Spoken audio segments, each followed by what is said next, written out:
Last class में हम लोग पढ़े थे, सुनो, लास्ट क्लास में हम लोग वो क्या पढ़े थे, आज इंटेंशन ऑफ एक स्पीकर होगा, कुछ नई बातें। अब देखिए, एक होता है, देखो सिचुएशन क्या होगा, इनकम्बेंट, पहले कुछ बात हो, इनकम्बेंट मतलब होता है ज़रूरी, जैसे मतलब जिसको आप क्या कहते हो, नेसेसरी कहते हो, है ना, उसके लिए टू बी नेसेसरी मतलब किसी चीज़ का ज़रूरी होना, समझ पा रहे, उसको क्या कहोगे, इनकम्बेंट।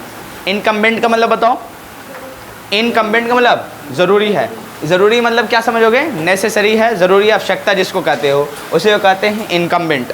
दूसरा क्या होता है, रिकम्बेंट। रिकम्बेंट का मतलब क्या होगा, लेटा हुआ, जैसे कोई चीज़ मतलब लेटा हुआ होता है, ये इंसान लेटा हुआ होता है तो उसको क्या कहोगे, रिकम्बेंट। रिकम्बेंट मतलब लाइंग डाउन, लेटा हुआ है, समझ पा रहे कि नहीं पा रहे, पहले बताओ। इनकम्बेंट का मतलब ज़रूरी, मैं बोलूँ इनकम्बेंट है, इनकम्बेंट का मतलब क्या समझोगे, नेसेसरी है, ज़रूरी है। हाँ, अगर कोई नेसेसरी सिर्फ पढ़ के गया और उसको कहा दे कि इनकम्बेंट है, या डॉक्यूमेंट्स पे वगैरह में लिखा रहे कि इनकम्बेंट है, तब क्या समझोगे, वहाँ पे तो फिर सर्च करना पड़ जाएगा।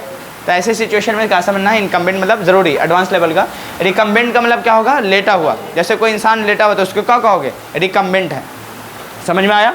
अब आओ, एक होता है इम्पेरियस। इम्पेरियस मतलब होता है दबंग टाइप का इंसान, जिसको आप क्या कहोगे, हॉटी, जो मतलब 6 फीट 7 फीट का है, और उसका लगभग 130-150 केजी वेट हो, एकदम दबंग टाइप का हो, उसको क्या कहोगे, हॉटी टाइप का, इम्पेरियस। इम्पेरियस का मतलब क्या समझोगे, दबंग टाइप का है। अरे इंसान होते हैं, मैं तो 6 फीट का, 6.5 फीट के इंसान, 6 फीट 8 इंच ऐसा भी देखा, बहुत लंबे लंबे इंसान को देखा। चलो, इम्पेरियल का मतलब होता है राजसी। राजसी मतलब समझोगे मेजेस्टी, मतलब राजघराना टाइप का, जिसमें राजाओं का बसेरा हो, समझ पा रहे कि रिलेटिंग टू एम्पायर, समझ पा रहे कि बड़े बड़े साम्राज्य का खेला जहाँ पे हो वहाँ पे क्या करोगे, इम्पेरियल है। आप जाओगे मुंबई में तो एक इम्पेरियल टावर भी मिलता है, बहुत खूबसूरत बिल्डिंग बना हुआ है, आप जाके सर्च भी कर सकते हैं, इम्पेरियल टावर। इम्पेरियल टावर मतलब समझ में आ गया क्या होता है, इम्पेरियल मतलब राजसी, राजसी मतलब राजाओं से बड़ा, समझ पा रहे कि नहीं पा रहे। अब आते हैं इंडस्ट्रियल। इंडस्ट्रियल मतलब उद्योग, उद्योग संबंधी, रिलेटिंग टू इंडस्ट्री, उद्योग समझती मतलब जैसे फैक्ट्री टाइप आप लगाते हो, बड़े बड़े जगह पे होता है ना, हाँ, वहाँ से कई चीज़ों को क्या करते हो, मशीन के द्वारा कई चीज़ों का बनकर निकलना होता है, उस जगह को आप क्या कहोगे, इंडस्ट्रियल एरिया है, समझ पा रहे। और दूसरा क्या होगा, इंडस्ट्रियस। इंडस्ट्रियस का मतलब होता है मेहनती, जैसे होता है ना लेबोरियस, होता है ना, लोग लेबर होता है ना, लेबर, लेबर क्या होते हैं, मेहनती होते हैं, इंडस्ट्रियस होते हैं, समझ पा रहे कि नहीं पा रहे, तो इसको क्या कहोगे, हार्ड वर्किंग। जैसे आप लोग सब क्या हैं, हार्ड वर्किंग है, अपनी लाइफ को बनाने के लिए हार्ड वर्किंग कर रहे कि नहीं कर रहे, ठीक है ना। अच्छा, एक बात है, हार्ड वर्क, और देखो एक वर्ड होता है हार्ड वर्क। हार्ड वर्क का मतलब होता है कड़ी मेहनत, और इसी को अगर बदल they work hard, work hard, तो इसका मतलब होता है मेहनत करना, समझ पा रहे, थोड़ा सा मीनिंग चेंज हो जाएगा।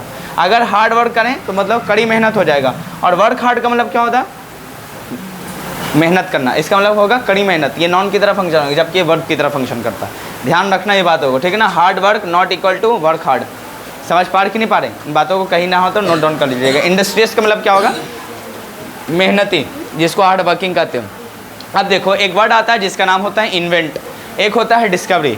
इन्वेंट उस चीज़ों को कहते हैं जो दुनिया में पहले एग्जिस्ट नहीं करता था, लोगों को पहले न वर्ल्ड में था, लोगों ने नए नए चीज़ों को ला कर दिया, या कोई भी इन्वेंट का मतलब सीधा समझोगे दुनिया में नहीं था, उसको खोजा गया। और डिस्कवर का मतलब होगा कि पहले से था, लोगों को मालूम नहीं था, यानी दुनिया में एग्जिस्ट था पहले से, लेकिन लोगों को मालूम ना था, लोग अवेयर नहीं थे, समझ पा रहे, ये डिस्कवर का मतलब होगा। दोनों का मतलब खोज नहीं होता, लेकिन दोनों में डिफरेंस है। अब मैं आपसे क्वेश्चन करता हूँ, फिर से समझना है, इन्वेंट का मतलब क्या होगा, पहले से दुनिया में एग्जिस्ट ना करता हो और उसका चीज़ का आविष्कार हुआ, खोजा गया हो। और डिस्कवरी का मतलब भी खोजना, लेकिन कब, दुनिया में ऑलरेडी एग्जिस्ट करता हो, समझ पर पहले से हो, लेकिन लोग उसके बारे में वाकिफ़ ना हो, जानते ना हो। अब बताओ, भारत का इन्वेंट हुआ है कि डिस्कवर हुआ, इन्वेंट, देखो इन्वेंट का रहा, डिस्कवर ना होगा, क्योंकि पहले दुनिया में था, बाद में पता चला कि भारत यहाँ पे, समझ पा रहे कि। दूसरा बात, मोबाइल का बताओ, इन्वेंट हुआ कि डिस्कवर हुआ है, तुम्हारा क्या हुआ है, तुम्हारा इस दुनिया में क्या हुआ, इन्वेंट हुआ है कि डिस्कवर हुआ, इन्वेंट हुआ है चलो ठीक है, मान लेते हो तो मैं भी मान लेता हूँ ये समझ में आ गया, डिस्कवर इन्वेंट में क्या फ़र्क है, पक्का। जो दुनिया में पहले चीज़ से नहीं था, लोग मतलब पहले ही बार आया, तो उसको क्या कहोगे, इन्वेंट कहोगे, और जो पहले से एग्जिस्ट था, लोग अवेयर नहीं थे, उसको क्या कहोगे, डिस्कवर।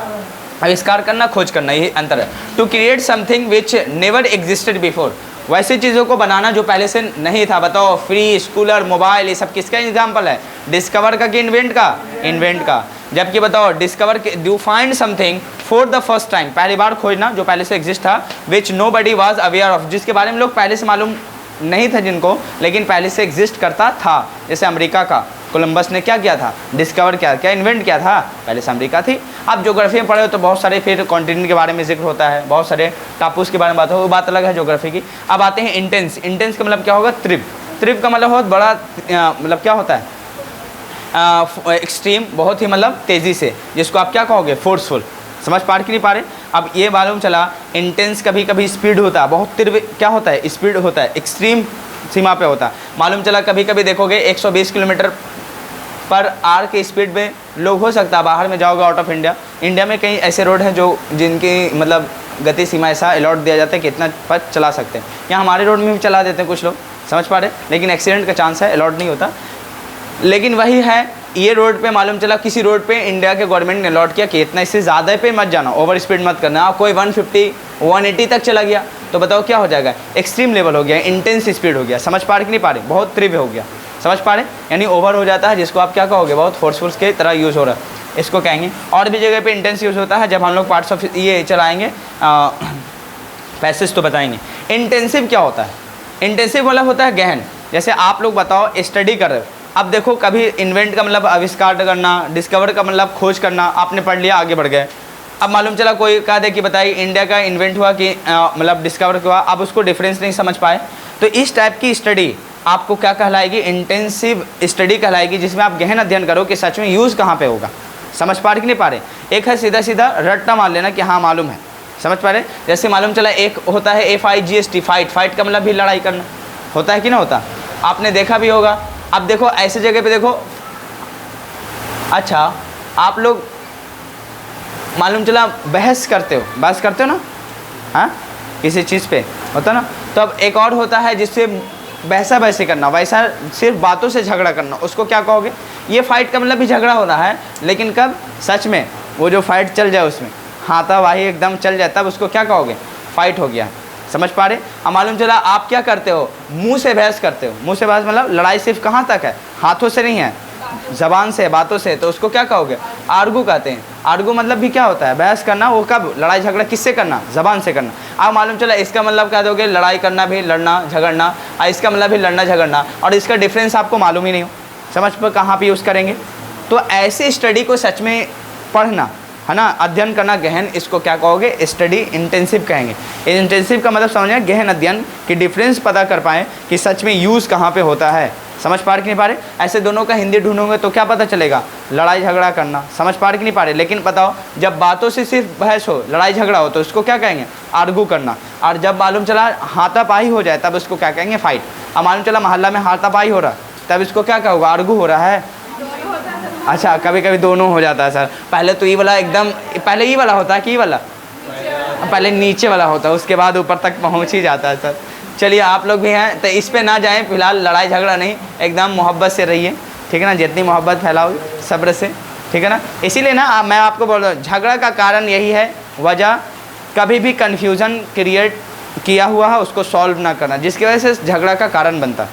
आपके बारे में कोई भी कुछ कह रहा है, फट से उससे पूछिए कि क्या तुमने ऐसा कहा। जैसे मालूम चला ABCD 3 व्यक्ति हैं, मालूम चला A पर्सन B को आके कह रहे देखो C ने तुम्हारे बारे में ऐसा ऐसा बोला। अब बिना मतलब समझे आपने सच में उसके बारे में ऐसा मान लिया, गलत इंसान आप हैं। पहले सच में ये जो A बोला, आप तुरंत C से जाके पूछो कि A पर्सन ने मेरे बारे में आप ऐसा कहे थे, ऐसा बोला, क्या सही बात है। तुरंत देखोगे अगर कुछ लगाया बजाया है तो तुरंत क्या कहला गए थे, होता नहीं है, समझ जाना कि लगा बजा के बोला, हाँ आपस में लड़ाई कराना चाहता। जब भी कन्फ्यूज़न हमेशा रहेगा, लड़ाई झगड़ा करने की चांसेस बढ़ जाती। इसलिए कभी भी कुछ हो तुरंत एकदम आपको क्या करना, क्लियरिटी लेना, दिलों तक बातें मत छुपा के रखना। इस सब बातों में तो होता ना, कभी दिल का बोझ लेके एक दिन निकाल दिया, क्या फ़र्क ना पड़े। हाँ बोल, और बात अच्छी भी है, लेकिन एक बात, इंसान की आदत जानते हो, बर्दाश्त करने की भी एक हद होती है। कभी कभी कहोगे ना अब ना हो ही जाएगा, तो बताओ कितनी बातें आपको निकालना पड़ेगा, कौन सा सच है कौन सा गलत है, कितना कितना सच था, क्या क्लियर हो पाएगा, नहीं हो पाएगा। एक बार रिलेशन बिगड़ गया तो हमेशा बिगड़ा है, कभी वो मोहब्बत पहली वाली हो नहीं सकती, याद रखना। तो इंटेंस का मतलब मुझे उम्मीद है कि आपको समझ में आ गया होगा कि इंटेंसिव होता क्या है। इंटेंसिव मतलब होता है to involving a lot of effort, जिसमें आप बहुत ज़्यादा क्या डालो, एफर्ट डालो, कोशिश डालो, अपना क्या हो, प्रयास करो कि सच में इसमें क्या डिफरेंस है, उसको क्या होगा, इंटेंसिव। एक होता है इंजीनियस। इंजीनियस का मतलब क्या समझोगे, बढ़िया, एकदम नया युक्ति भरा। जैसे मालूम चला आप एक मोबाइल लेकर आओ और 2 ही महीने के बाद एकदम उससे भी एकदम लेटेस्ट हो जाए, कि अगर 4G आया था 2 महीना बाद 5G आ जाए, तो आपको लगता है ना कि बेकार ले ली, होता है कि नहीं, और उससे बढ़िया फीचर आपको दिख गया तो इंजीनियस हो गया वो। आजकल नए नए इंजीनियस इंजन आ रहे, होता है कि नहीं होता, कि आप घर पे बैठे रहो, गाड़ी लॉक है, कोई उठा नहीं सकता, ना कोई चोरी कर सकता, एकदम engine lock, Angénieux system. Angénieux मतलब समझ रहे, एकदम बढ़िया सिस्टम है, नए नए तकनीक का यूज़ किया गया, समझ पा रही ना। आप देखोगे जितने गाड़ी इंश्योरेंस पे आप तुम लेते हो, इंजन लॉक सिस्टम आ गया, इंजन लॉक सिस्टम, समझ रहे, आप नहीं किस्त भरोगे ऑटोमेटिक वो इंजन लॉक कर देगा कंप्यूटर के थ्रू। ऐसा ऐसा सिस्टम मत भरिए, समझ पा रहे कि नहीं पा रहे। कहीं मोबाइल में ऐसा सिस्टम डाल दिया है, आप मोबाइल ले लिया आपने EMI पे, नहीं भरे कोई बात नहीं, लॉक सिस्टम डाल दिया, ऐसा सॉफ्टवेयर है, अपना अपना सिस्टम, समझ पा रहे कि नहीं पा रहे। वहाँ आपका ऑथोरिटी लेता है पूरा, वो आप यहाँ इतना नहीं है लेकिन बहुत जगह पे ऐसा हो चुका है, तो आप संभल कर आगे चलना। तो इंजीनियर्स का मतलब समझ में आ गया, जो बढ़िया है, लेटेस्ट हो एकदम, उससे बेहतर कुछ नहीं, एकदम नए युक्ति भरा हो। अब आओ, एक और होता है इंजीनियस। इंजीनियस का मतलब होता है निष्कपट, जिसको आप सरल करते हो, एकदम सिंपल, ईमानदार जिसको कहते हो, है ना, जिसको ऑनेस्ट एंड सिंसियर कहते हो, जो काम के प्रति एकदम लगन के साथ क्या करता हो, मेहनत करता हो, उसको क्या कहोगे, इंजीनियस होता है। निष्कपट होता है, सरल होता है, उससे कोई मतलब नहीं, अपना काम करेगा। जैसे आप लोग में से कितने लोग, किसी को कोई मतलब नहीं, पढ़ा लिखा चुपचाप गए, सर ने क्या सिखाया वो देखो, नोट डाउन किया, नेक्स्ट टाइम से अगर कभी कोई पूछ ले तो तुरंत बता दोगे, समझ लोगे। इनकेस ये चीज़ कभी आ जाए एग्जाम में तो तुरंत बता दोगे। इस टाइप का एकदम सरल निष्कपट, जिसको काम से काम मतलब एकदम सिंसियर है, उस टाइप के इंसान को इंजीनियस कहेंगे। आप लोग में शायद ही कुछ लोग होते हैं ऐसे बनते हैं, रेगुलर एक्टिविटी आपको मिलती नहीं, शायद ये कट रहा है वर्ड, तो मैं ऊपर में लिख देता हूँ फाइट और अर्गो को उठाकर, इसको क्या हटाएंगे, इंजी, उसके बाद क्या लगाओगे, न्यूअस लिखेंगे, इंजीनियस। इंजीनियस का मतलब क्या समझोगे, जो बहुत निष्कपट हो, सरल हो, जिसको आप क्या कहोगे, honest and sincere person, honest and sincere person. समझ पा रहे कि नहीं पा रहे, आज से ये बातें ध्यान रखना। क्लियर है, मुझे उम्मीद है क्लियर हो गया होगा। अब हेडिंग डालिए आप, नया टॉपिक आज से या तो आप कंडीशनल उसको सेंटेंस भी बोलते हैं, आप अपने लफ्ज़ों में बोल सकते हो, नहीं तो हेडिंग डालो intention of speaker, intention of speaker, intention of speaker, heading डालिए इंटेंशन ऑफ स्पीकर। गौर से समझना, आज कोई भी डॉट नहीं रहेगा, डॉट रहने का वजह यह है कि आप फोकस नहीं कर रहे, बस यही है, इंटेंशन ऑफ स्पीकर। अच्छा, इंटेंशन का मतलब क्या होता है, इंटेंशन मतलब क्या होता है, इरादा, आपका जो होता है ना थिंकिंग, उसी को कहते हो इंटेंशन। कई लोग का इरादा क्या ख़राब होता है, अच्छा भी होता है, वो तो डिपेंड पर्सन के ऊपर करता है। चलिए डाल दिए हेडिंग, क्या लिखें, इंटेंशन ऑफ स्पीकर। चलिए, इंटेंशन ऑफ स्पीकर।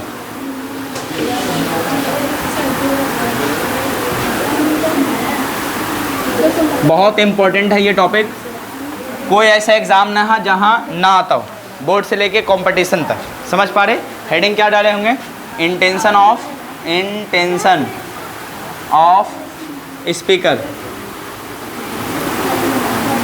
स्पीकर, ठीक है ना, यानी जो स्पीकर है बोल रहा है उसका क्या है, इरादे के बारे में बात करेंगे। अब देखो, मैं एक पहले सेंटेंस देता हूँ, आपसे गलती ढूंढवाता हूँ, उसके बाद मैं आगे पढ़ाऊँगा, है ना। चलो मैं लिखता हूँ, इट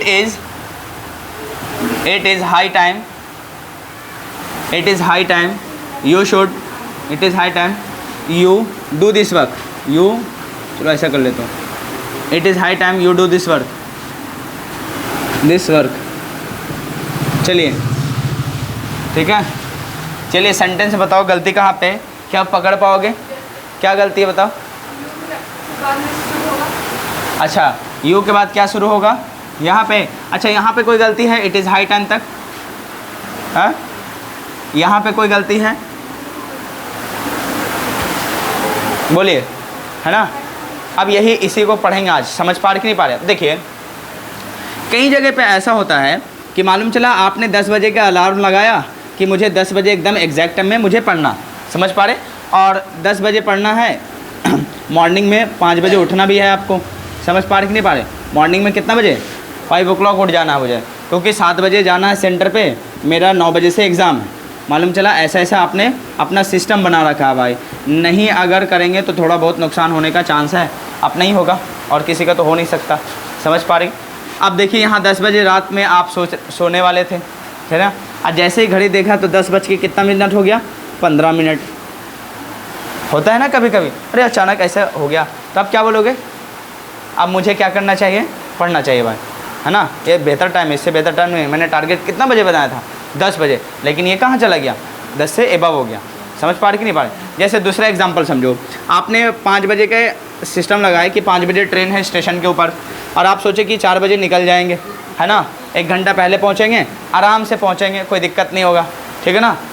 थोड़ा देर आपने 2 बजे ही था कि आपने थोड़ा झटका ले लिया, झटका मतलब आराम करने लगे, और हो गया 2 घंटा 15 मिनट हो गया, बीत गया, तो 2 घंटा 15 मिनट के लगभग 4:15 हो गया। ऐसा कभी कभी होता है ना? तो उठने के लिए 4 बजे था, 4:15 में उठ गए, तब कहोगे ना अरे बाप एकदम एग्जैक्ट टाइम है, मुझे निकलना चाहिए। समझ पा रहे कि नहीं पा रहे? इस सिचुएशन को दिखाने के लिए हम लोग इट इज़ हाई टाइम का यूज़ करते हैं। इट इज़ हाई टाइम कहाँ पे यूज़ होगा, समझ में आ गया? इसका मतलब एप्रोप्रिएट टाइम जो आपने फिक्स किया था उससे थोड़ा एक्स्ट्रा टाइम चला जाए, उसके लिए क्या लगा होता है? It is high time. इसके रिलेटेड और भी सेंटेंस से जुड़े होंगे, इट इज़ अबाउट टाइम लगाओगे। क्या लगाओगे? It is about time. समझ पा रहे? दूसरा होगा इट इज़ द टाइम लिखोगे, इट इज़ द टाइम, ठीक है ना? और भी लिख सकते हैं it is the opportunate time, opportunate time, it is the opportunate time. तो अपॉर्चुन टाइम होता है अपॉर्चुन टाइम, अपॉर्चुन टाइम, ठीक है ना? चलिए इन चारों में से जो भी आएगा इनके साथ बताओ, इसका मतलब यही होगा कि जो आपने टाइम सेट कर रखा था, टाइम उससे थोड़ा एबव चला गया। समझ पा रहे कि नहीं पा रहे? अब इनसे जो भी रिलेट होंगे आप खुद बताइए, जो आपने टाइम सेट किया था उससे आगे चला गया, इसका मतलब जो टाइम फिक्स किया था वो तो पास्ट टेंस में हो गया। हुआ कि नहीं हुआ? बातें समझ पा रहे? जब इनसे कोई भी अब टेंस जुड़ेगा तो हमेशा क्या लिखोगे? पास्ट में लिखोगे। अब बताओ प्रेजेंट से अगर कोई पास्ट की ओर जा रहा है, प्रेजेंट से डायरेक्ट पास्ट का रिलेशन बताओ, तो पास्ट ऑफ पास्ट तो होगा नहीं, पास्ट इंडिफरेंट लगेगा। तो यहाँ पे अभी डू को हटाकर आपको लिखना पड़ेगा, डिड लगाना पड़ेगा। ये सिचुएशन में आप क्या लगाते हो? अब देखो कहीं भी रहे, याद एक बात ध्यान रखना, it is the time, it is about time, it is high time अगर लगा रहे हमेशा, या अपॉर्चुन टाइम लगा रहे, तो हमेशा आने वाला वर्ब, इनके साथ जुड़ने वाला वर्ब क्या होगा? पास्ट इंडिफरेंट में। क्यों होगा? समझ में आ गया? कोई दिक्कत तो नहीं है? कैसे सिचुएशन बनता है और कहाँ पे यूज़ हुआ, इसको इंटेंशन ऑफ स्पीकर, कंडीशन नहीं लगाते, सीधे सीधे ऐसे समझते हैं कि intention of speaker step number 1 था। स्टेप नंबर क्या समझोगे? 1 में था। अभी कंडीशनल जितना भी सेंटेंस पढ़ोगे सब किस पे आएगा? सब इंटेंशन ऑफ स्पीकर पे जाएगा। मुझे उम्मीद है कि समझ में आ गया होगा। अब देखो कहीं जाओगे बुक में लिखा हुआ ज़रूर मिलेगा, इट इज़ द टाइम होगा, it is high time, it is about time रहे, या ये रहे, तो क्या लगाएंगे? Second form verb. क्यों लगा? समझ में आ गया? कोई दिक्कत तो नहीं है? जल्दी से इसको कॉपी कीजिए। अब मैं इस पर एरर सेंटेंस करवाऊंगा डायरेक्ट, फिर क्या लगाऊंगा? क्वेश्चन लगाऊंगा, ठीक है ना? जल्दी से इसको कॉपी कीजिएगा। इसके एक और मतलब समझाने का एक और पर्पज़ होता है, लेकिन उसको अभी मत समझो, आप बोर्ड लेवल है तो चलेगा इतना में, ठीक है? मैं 10 से रिलेट करके पढ़ा देता हूँ। इसका मतलब क्या होगा? अब वक्त हो गया है, मुझे इस काम को कर लेना चाहिए। समझ में आ गया? समझ में आया? क्या मतलब क्या टाइम है? सही समय है, मुझे इस काम को कर लेना चाहिए। आएगा चाहिए का सेंस अगर हिंदी निकालो तो, लेकिन आपको लगाना कैसे? शुड मत लगाना। समझ पा रहे? जैसे मुझे पानी चाहिए तो इसका ट्रांसलेशन क्या लगाते हो? I need water, I want water, क्या शुड लगाओगे? नहीं लगाते। क्लियर है? क्यों नहीं लगाते? उसमें पढ़ेंगे मॉडल में कैसे ट्रांसलेट होता है। पहले इसको कॉपी कीजिए, ठीक है ना? Do it fast. यानी आप चारों बातें लिख लेना, ये लगे रहेगा तो हमेशा वर्ब क्या आएगा? पास्ट एंड डिफरेंट में आएगा। अच्छा, इसको नए नए बच्चे अगर चाहेंगे तो फिर उतारना थोड़ा मुश्किल होगा ना, है? अच्छा ठीक है, समझ में आ गया है ना? तो क्वेश्चन लगा लीजिए। मेन है आपका समझदारी, अगर वो समझ गए हैं तो फिर क्या दिक्कत। हिंदी क्या लिखोगे मालूम है ना? ये सही समय है ना, या एप्रोप्रिएट टाइम है, हम लोग तुम्हें क्या करना चाहिए? इस काम को कर लेनी चाहिए, है ना? चलिए आप क्वेश्चन देता हूँ, मुझे उम्मीद है कि आप बना दोगे पक्का। ये एरर टाइप का था कि सेंटेंस में एरर क्या। अच्छा चलो एक सेंटेंस पहले देता हूँ, find the error in a sentence. Sentence में एरर पकड़िए। एरर मतलब क्या समझोगे? गलती पकड़ना। जैसे मैं कहूँ it is about time, it is about time, it is about time he fill in the, चलो सेंटेंस ही लिख लेता हूँ, he should go there, he should go there. बताइए सेंटेंस में गलती कहाँ पे है? मुझे उम्मीद है तुरंत पकड़ में आ गया। It is the time, it is the about time, it is the high time जब भी लगा रहे तो इनके बाद आने वाला वर्ब कैसा होना चाहिए? सेकंड फॉर्म वर्ब में। क्यों आया समझ में आ गया? यहाँ पे क्या लगाओगे? गो का लगेगा ना, तो डू का डू थोड़ी लगाएंगे। यहाँ को गो का पास्ट फॉर्म बताओ, वेंट आ जाएगा और इन दोनों को आप काट दोगे, ये सही होगा। समझ में आ गया? पक्का? ये आपका एरर टाइप का क्वेश्चन है, जल्दी से कीजिए, ठीक है। अब देखो बोर्ड लेवल का क्वेश्चन इस पर कैसे बनता है ये करवा देता हूँ, ठीक है। Do it fast. समझ में आ रहा है? पक्का? बाउंस तो नहीं कर रहा?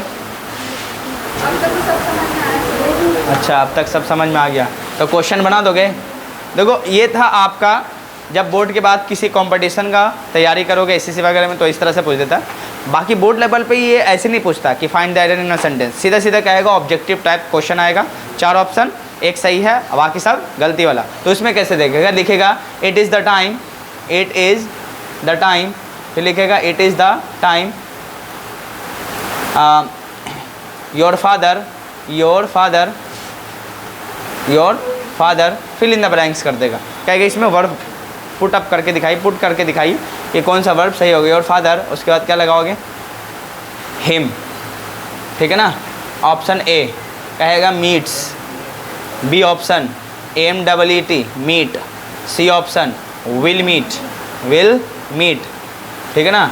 डी ऑप्शन दे देगा MET मेट, और ये ऑप्शन को चेंज कर लो और इस ऑप्शन में लगा लो हैज़ मेट लिख लो, ताकि और लगे कि सर ये भी सही। देखो सिंगुलर पुलर का खेला खेलोगे तो लगेगा सब सही है। हो सकता है ये ऑप्शन लगा रहे, ऑल ऑफ दीज भी दे दें कि बेटा देख लो ऑल ऑफ दीज भी सही है क्या है। तो आप तो जो बेसिक पढ़ा रहेगा उसको लगे कि वाह कितना हल्का क्वेश्चन है, सब पढ़े, सब टेंस में से आया है, तुरंत कहेगा ऑल ऑफ दिस, है ना। टेंस से तो सब सही है, आप पुट अप करके देखिए होगा कि नहीं होगा। लेकिन जैसे ऑल ऑफ दिस खत्म, रॉन्ग हो जाएगा।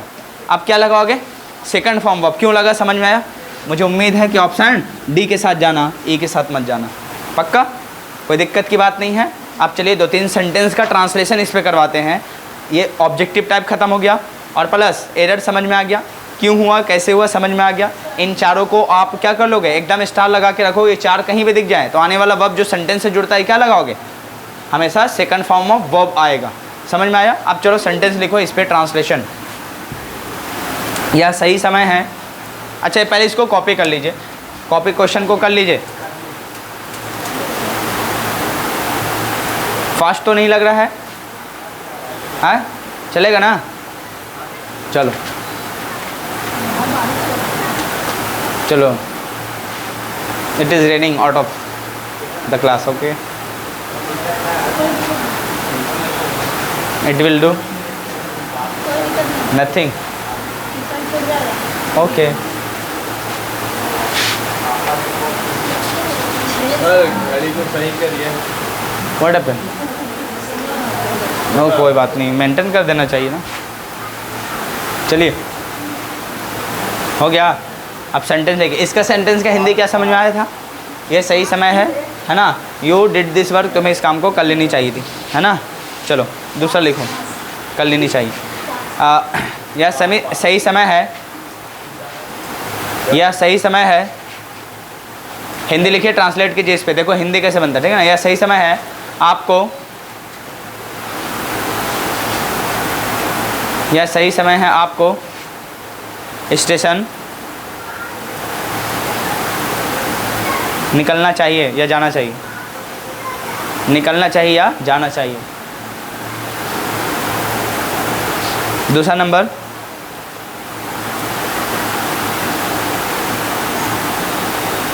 यह उपयुक्त, उपयुक्त मतलब सही, राइट। यह उपयुक्त समय है, यह सही वक्त है, ये भी कह सकते हो। यह सही वक्त है, या ऐसा भी कह सकते हो इसका हिंदी, यह समय है, यह वक्त है, ठीक है ना। यह सही समय है, यह उपयुक्त समय है। उन लोगों को इस किताब को पढ़ना चाहिए, उन लोगों को इस किताब को पढ़ना चाहिए।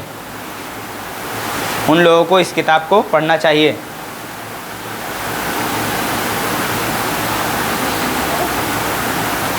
उन लोगों को इस किताब को पढ़ना चाहिए। क्लियर? बन जाएगा, कोई दिक्कत तो नहीं है? बनाइए जल्दी।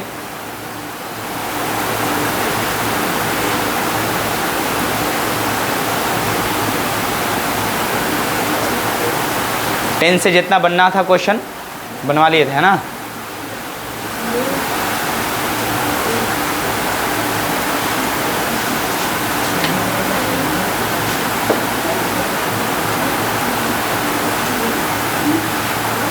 बनाइए जल्दी।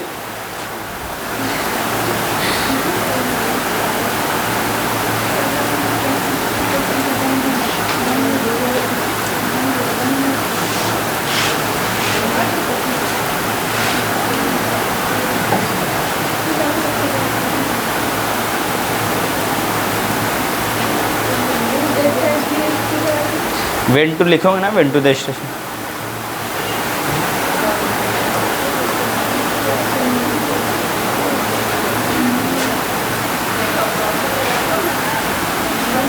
बना।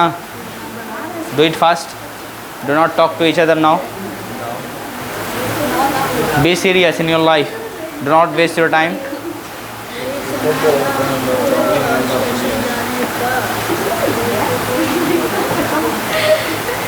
No laughing.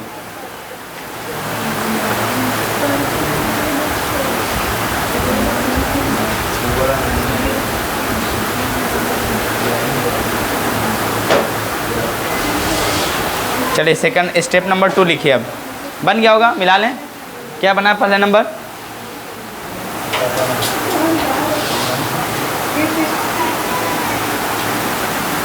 पहला नंबर क्या था?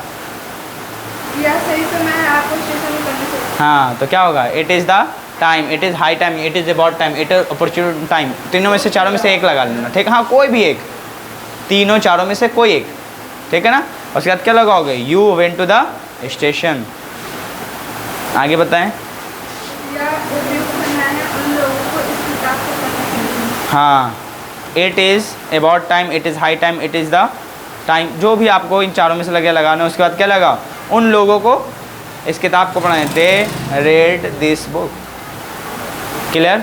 स्टेप नंबर 2 लिखिए। क्या हुआ? स्टेप नंबर 2 लिखिए। इंटेंशन ऑफ स्पीकर का स्टेप नंबर 2 लिखिए।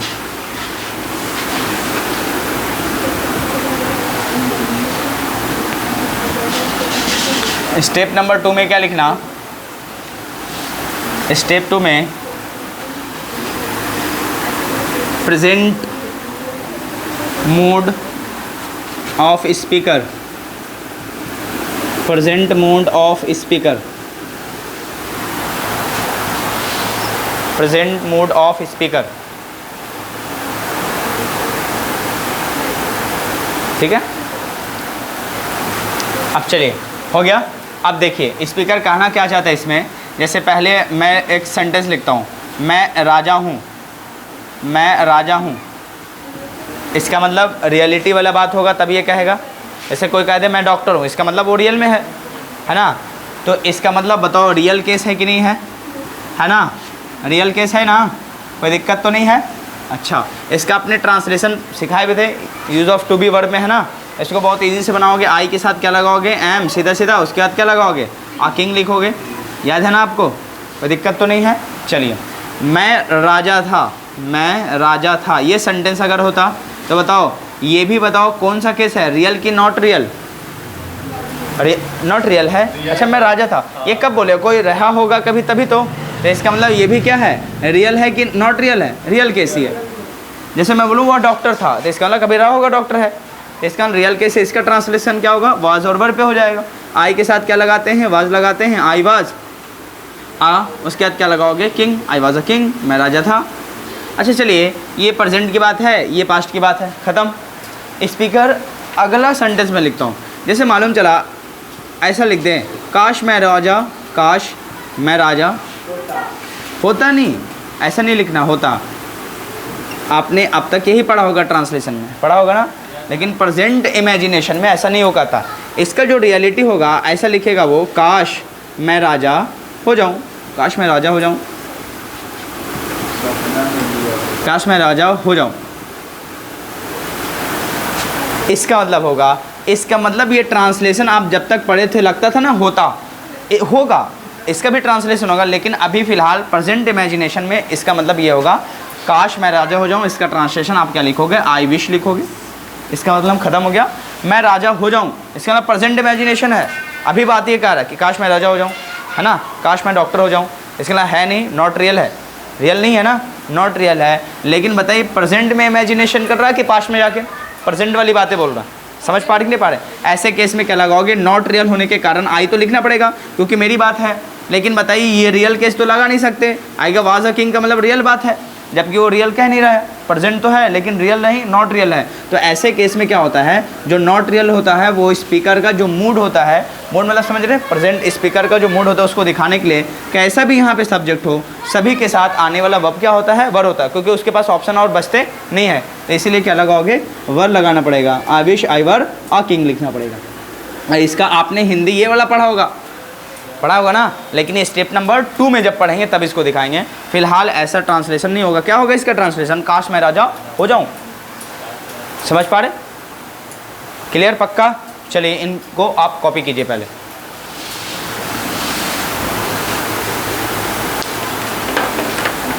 Do it fast. समझ में आया? चलिए क्लियर है। आप देखो, मैं इस पर तो करवा दूंगा सेंटेंस और ट्रांसलेशन। फिलहाल मैं क्वेश्चन की बातें कर लेता हूँ। क्वेश्चन बोर्ड में आपके बहुत हल्का आता है। कैसे आता है देखो, देखो एक बात ध्यान रखना, आई विश कहीं भी लिखा जाए, क्या लगा है, आई विश कहीं भी लिखा जाए तो इसके बाद आने वाला वर्ब देखो, ये सुनो, इस पे आने वाला वर्ब देखोगे सभी सब्जेक्ट के साथ क्या लगाओगे, वर्ब, लेकिन सिंपल होगा तब, ठीक है ना। इसके साथ सेकंड फॉर्म वर्ब का भी यूज़ करेंगे, कब देखना। मैं कहूँ आई विश लिख देता हूँ, I wish fill in the blanks कर लेता हूँ, उसके बाद लिखता हूँ आ, उसके बाद लिखता है डॉक्टर, और ऑप्शन में मैं 4 ऑप्शन लगाता कि बताइए कौन सा ऑप्शन सही है, आप मुझे बता के दिखाइए। पहला मैं दूंगा वाज, बी ऑप्शन में इज़, सी ऑप्शन में वर, डी ऑप्शन में ऑल ऑफ दिस। बताओ कौन सा ऑप्शन सही है, पक्का? तो किसके साथ जाओगे, सी ऑप्शन के साथ। I wish he were a doctor, इसका मतलब काश वह डॉक्टर हो जाए। इसका मतलब प्रेजेंट इमेजिनेशन की बात कर रहा, समझ पा रहे कि नहीं पा रहे, है ना, प्रेजेंट मूड की बात कर रहा। क्लियर है, कोई दिक्कत तो नहीं है? बताओ पास्ट है, प्रेजेंट इमेजिनेशन।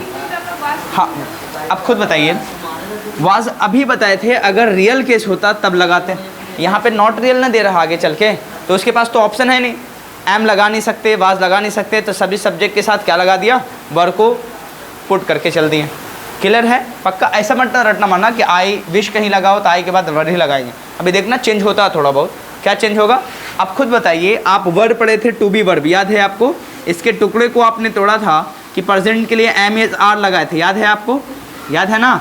और इसमें भी बताए थे कि आर जो होता है वो पुलर होता है, पुलर सब्जेक्ट के साथ लगता है। इस जो होता है वो सिंगुलर होता है, सिंगुलर सब्जेक्ट के साथ आता है। और स्पेशल केस आई के साथ एम लगाते हैं, याद है आपको? वाज और वर लगाए थे एक टाइम में, याद है आपको? वाज और वर का यूज़ कहाँ पे होता था, पास्ट के लिए, वाज सिंगुलर के लिए, वर पुलर के लिए। और इसके साथ देखो थर्ड फॉर्म वर्ब क्या था, बीन, और इसका कंटिन्यूस फॉर्म क्या बनता था, बीइंग। और बताए थे कोई भी वर्ब के फॉर्म 5 ही होते हैं, एक होता है सिंगुलर फॉर्म, पुलर फॉर्म, दोनों मिल गया, first form second form, sorry first form मिल गया और फिफ्थ फॉर्म। फिफ्थ फॉर्म क्या समझते हो, singular form verb. First form क्या समझते हो, plural form verb. Second form verb दोनों मिला के ही नहीं मिला, वाज भी है और वर भी है।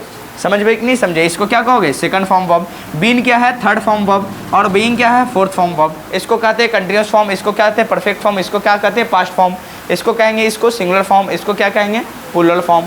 याद है आपको कि वर्ब के 5 फॉर्म होते हैं, बताओ puller form, singular form, continuous form, perfect form, past form. जितने भी सेकंड फॉर्म होंगे उसको क्या कहोगे, पास्ट फॉर्म। परफेक्ट फॉर्म किसको कहोगे, जो थर्ड फॉर्म वर्ब होंगे। आईएनजी लगा हो तो उसको क्या कहोगे, कंटिन्यूस फॉर्म, जिसको आप फोर्थ फॉर्म वर्ब भी कहते है ना। और आर का यूज़ कहाँ पे होता है, फर्स्ट फॉर्म वर्ब की तरह, फर्स्ट फॉर्म मतलब पुलर फॉर्म की तरह।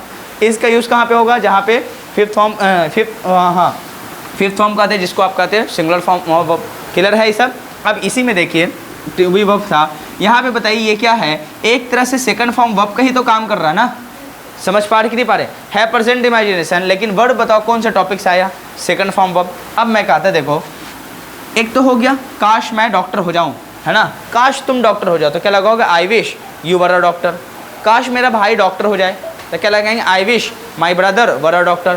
काश मेरे पिता डॉक्टर हो जाए, काश के लिए आई विश लगाना, I wish my father were a doctor. काश मेरा भाई इंजीनियर हो जाए, क्या बनाओगे? I wish my brother were an engineer. मुझे उम्मीद है कि कोई दिक्कत नहीं आएगा। अब देखिए यहाँ पे केस ऐसा भी है कि यहाँ पे वर्ड ना आकर दूसरा केस लगा देता है। यहाँ पे केस क्या है? जैसे यहाँ पे लिखता हूँ काश, हाँ, काश मैं उससे मिलूँ, काश मैं उससे मिलूँ या मिल लूँ, है ना। मालूम चला, सुनो, कोई स्टार अंदर गया हुआ है ना, कोई हीरो है और आपकी ख्वाहिश हो गई कि मैं उससे मिल लेता हूँ, है ना, तो आप क्या बोलो? काश मैं उससे मिल लूँ, है ना, रुक जाता हूँ, काश मैं उससे मिल लूँ। ऐसा कहते हो कि नहीं कहते हो? ऐसे केस में आपको ट्रांसलेट क्या करोगे? आई विश तो लगाना पड़ेगा, कोई दिक्कत तो नहीं है। वीडियो तो कट नहीं रहा ना, है ना, आ रहा पूरा? चलिए, अच्छा कट रहा है, क्या जा रहा? काश मैं उससे मिलूँ, क्या होगा? या मिल लूँ, तो आप आई विश तो लिखोगे, बोलो यहाँ तक आएगा। यहाँ पे बताओ मैं होगा, मैं के लिए क्या लगाओगे? आई। अब यहाँ पे मिलने का केस है, मिलने का क्या समझोगे? मीट, और मीट का मतलब होता है मिलना, तो क्या यहाँ पे वर मीट लिखोगे? नहीं।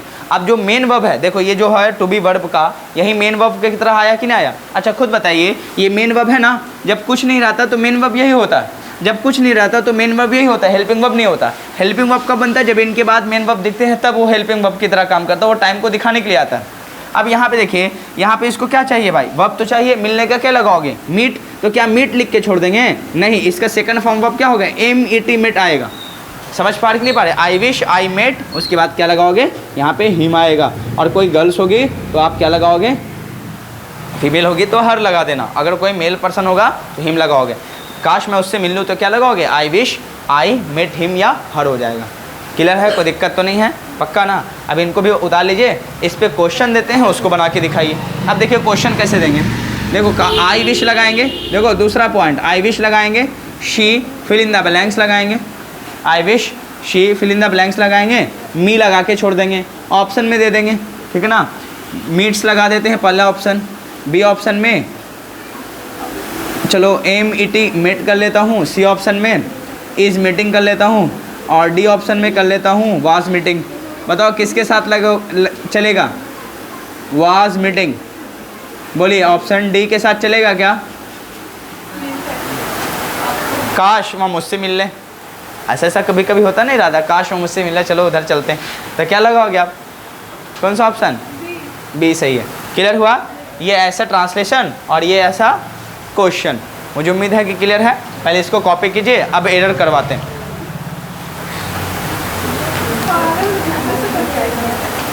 कोई डाउट है जल्दी से पूछ लो, हैं? नहीं तो फिर से आपकी ज़िंदगी में वीडियो है, हमेशा देख लीजिए। समझ में आ रहा है? अगर फास्ट लग रहा है तो बोलो स्लो कर लेते हैं।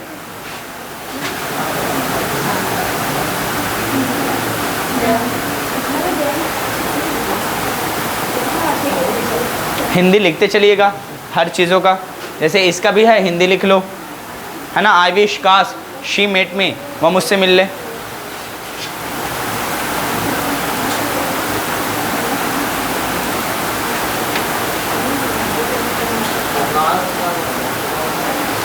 नहीं समझ में आया तो जहाँ पे विश मिल जाए तो वहाँ पे सब्जेक्ट के बाद सेकंड फॉर्म वर्ब ढूंढ लो, ख़त्म।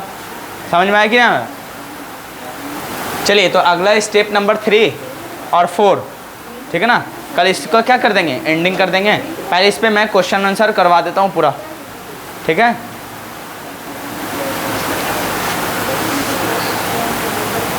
आपका यही सी को कहते हैं कंडीशनल सेंटेंस। आगे चल के पढ़ेंगे। एक और है इसी में, स्टेप नंबर 0 से स्टार्ट करेंगे एक बार और, जैसे पढ़ते हैं बचपन में वो वाला केस, लेकिन फ़िलहाल ऐसे पढ़ के निकलो। क्लियर है?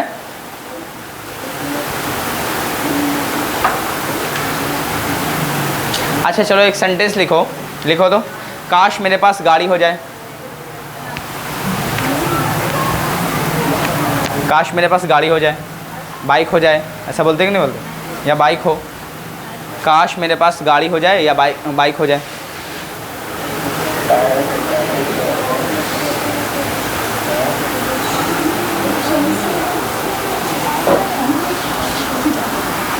क्या बनाओगे बताओ?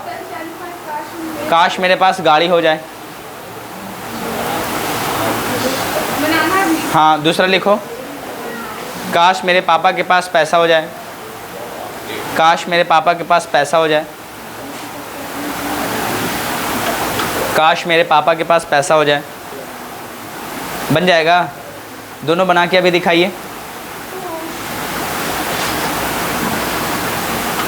बनाइए।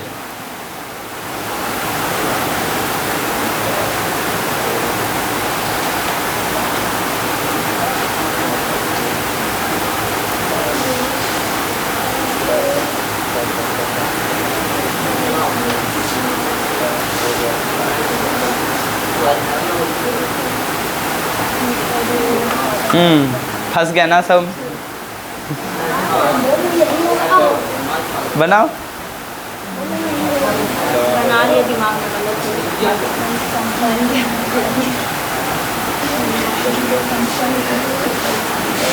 बना। कितना इजी है। नहीं ना बना? बना जी। क्या बना? हाँ हाँ, तो हेड लगेगा ना। अब जैसे मेरे पास पैसा है तो क्या लगाते थे? आई हैव मनी होगा ना। तो हैव का सेकंड फॉर्म आप ढूंढो तो हेड होता है। कुछ ऐसे वर्ब है जिनका सेकंड थर्ड फॉर्म दोनों सेम होता है ना। प्ले, प्लेड, प्लेड, याद है आपको? उसी तरह हैव का क्या होगा? हैड, हेड हो जाएगा। तो आई विश आई हैड मनी। कितना इजी है, बन जाएगा। दूसरा क्या बनेगा? I wish my father had. अच्छा, वो शायद वो पहला का हिंदी वैसा नहीं था। काश मेरे पास कार हो जाए ना, तो आई wish I had a car लिखना पड़ेगा। और दूसरा क्या लिखोगे? I wish my father had money लिखना पड़ेगा। एक और लिखवाएं, बन जाएगा। काश मेरे पास और समय हो। काश मेरे पास और समय हो या वक्त हो जाए।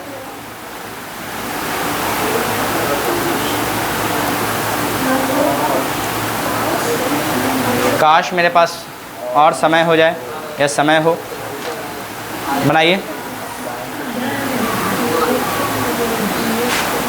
क्या बनेगा? आई विश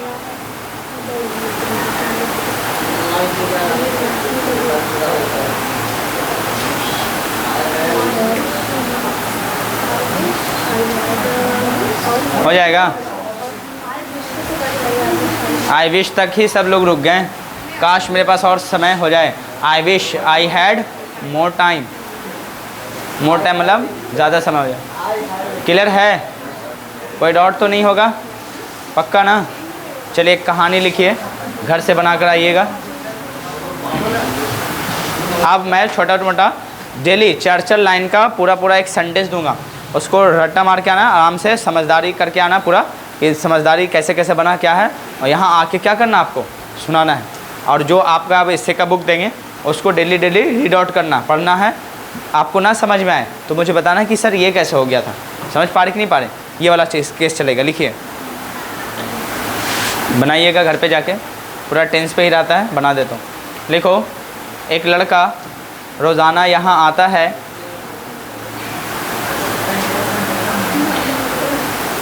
एक लड़का रोज़ाना यहाँ आता है। एक लड़का रोज़ाना यहाँ आता है। एक लड़का रोज़ाना यहाँ आता है, लेकिन आजकल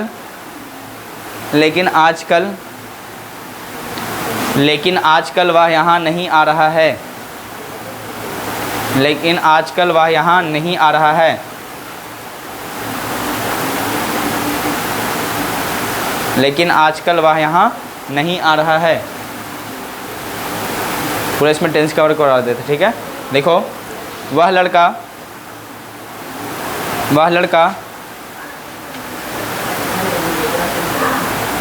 पहले ही अपना काम पूरा कर लिया है। वह लड़का पहले ही अपना काम पूरा कर लिया है। वह लड़का पहले ही अपना काम पूरा कर लिया है। लेकिन मैं सुबह से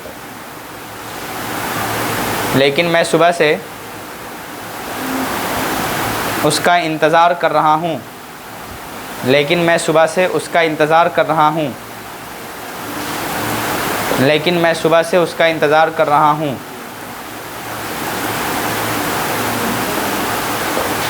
वह लड़का कल पटना गया था, वह लड़का कल पटना गया था।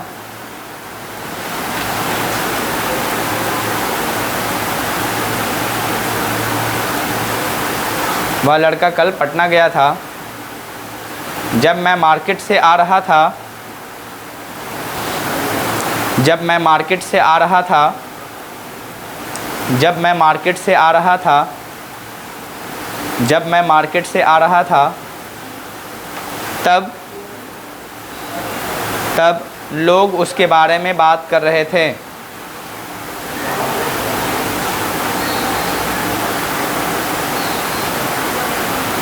जब मैं बाज़ार से आ रहा था, तब लोग उसके बारे में बात कर रहे थे।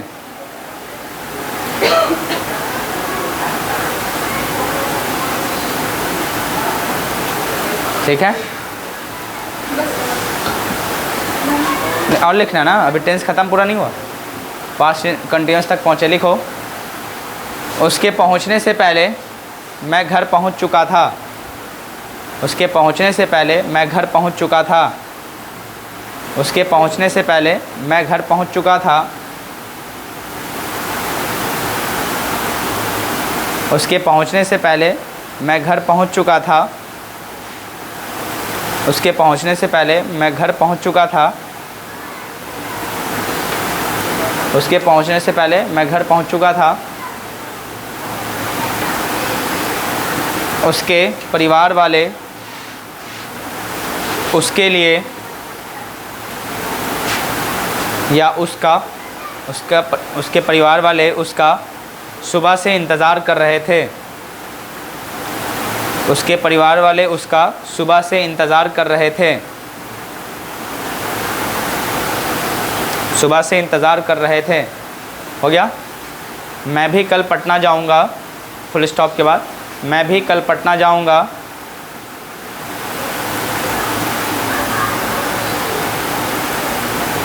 मैं भी कल पटना जाऊंगा।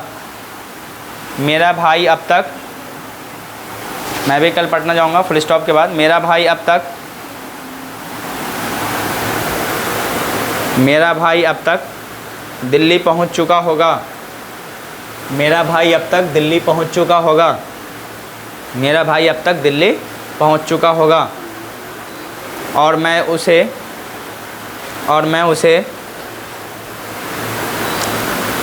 लाने के लिए पटना जा रहा हूँ। और मैं उसे लाने के लिए पटना जा रहा हूँ। और मैं उसे लाने के लिए पटना जा रहा हूँ। और मैं उसे लाने के लिए पटना जा रहा हूँ। ठीक है, जाइए। मुझे उम्मीद है कि कल करके आओगे। और मैं छोटे मोटे स्टोरी अब डेली चलेगा 4 लाइन का, उसको रिमेंबर करके सुनाना। ठीक है, चलो। कोई डाउट है तो पूछ लो।